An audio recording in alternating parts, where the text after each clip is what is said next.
Shalom, sesuatu yang baik pasti terjadi hari ini. Dalam Yesaya 54 ayat 5 dikatakan bahwa Allah menjadi suami kita dan Allah juga menjadi penebus kita. Dan kedua ini digenapi dalam diri Tuhan Yesus. Sehingga dalam buku Efesus mengenai pernikahan dikatakan bahwa sebagaimana Kristus mengasihi jemaat, begitulah suami mengasihi istri. Sekarang kita perhatikan, kalau memang Yesus sebagai suami dan sebagai penebus kita, bagian kita apa? Dan bagian suami dan penebus apa? Suami itu menurut Alkitab dikatakan yang rela memberikan nyawanya. Dan Yesus sudah melakukannya bagi kita. Dan dia sudah menebus kita. Maka harusnya kita tinggal percaya dan taat. Tandanya kita percaya, kita gak bersungut-sungut. Tandanya kita percaya, kita tidak komplain tentang apapun. Karena kita tahu, penebus kita atau suami kita Yesus Kristus, dia rela menyerahkan nyawanya bagi kita. Jadi kalau kita melihat sesuatu, kita tidak suka, kita merasa ini kok terlambat, semua tidak sesuai keinginan kita. Tapi karena kita percaya kepada Tuhan, percaya kepada Yesus, percaya kepada Dia yang menjadi suami kita, menjadi penebus kita, maka kita katakan apa? Sesuatu yang baik pasti terjadi. Tandanya kita percaya, kita tidak gampang tersinggung, tidak gampang marah, tidak gampang kecewa. Kita bisa bersuka cita senantiasa. Karena kita percaya bahwa Yesus itu mengerti segala-galanya. Dia mengerti tentang kita.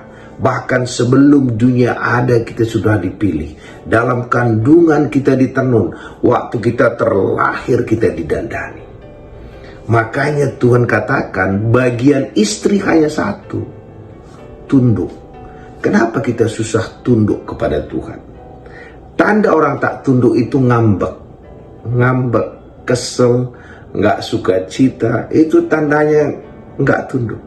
Arti tunduk selalu mengatakan tidak ada yang lebih baik daripada detik ini.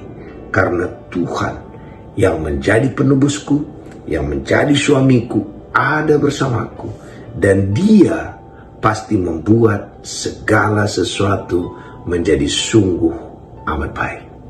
Kalau kita perhatikan waktu Allah ciptakan dunia ini, hari pertama, kedua, ketiga, keempat, kelima, Dia katakan baik. Waktu Dia bekerja mengerjakan manusia, Dia katakan sungguh amat baik. Hari ini Alkitab mengatakan bahwa Allah turut bekerja dalam segala hal. Jadi hari ini Allah sedang bekerja dalam keuangan saudara, kesehatan saudara, masa depan saudara. Jangan bersungut. Tandanya kita percaya kepada Tuhan, walaupun kita tidak mengerti apa yang terjadi. Kenapa? Karena Dia penebus kita. Dia suami kita, suami yang didefinisikan yang rela mati bagi kita. Bagian kita beria-ria bersuka cita. Maka dalam Filipi 4 ayat 4, Paulus menulis surat itu dia lagi di penjara. Apa kata dia? Bersukacitalah senantiasa di dalam Tuhan. Sekali lagi kukatakan, bersukacitalah. Bagaimana keadaan Paulus saat itu? Dia sedang di penjara. Hari ini kita tidak ada di penjara. Kita di luar penjara, mungkin ada yang di penjara, tapi sikap hati kita tidak bisa bersuka cita. Tandanya kita percaya kepada Kristus, kita bersuka cita senantiasa. Bahkan dalam buku Mazmur 37 ayat 4 dikatakan, kalau kita bisa bergembira saja karena Tuhan, maka Dia memberikan apa yang diinginkan hati kita. Jadi karena Dia suami dan penebus kita, bagian kita percaya. Dan waktu kita menunggu semua yang diperbuatnya itu terjadi, bagian kita beria-ria di dalam Tuhan dan selalu bersuka cita Karena kita tahu, kita percaya, kita punya Allah, punya Bapa, punya penebus yang setia, bahkan setia sampai mati. Terpuji nama Tuhan.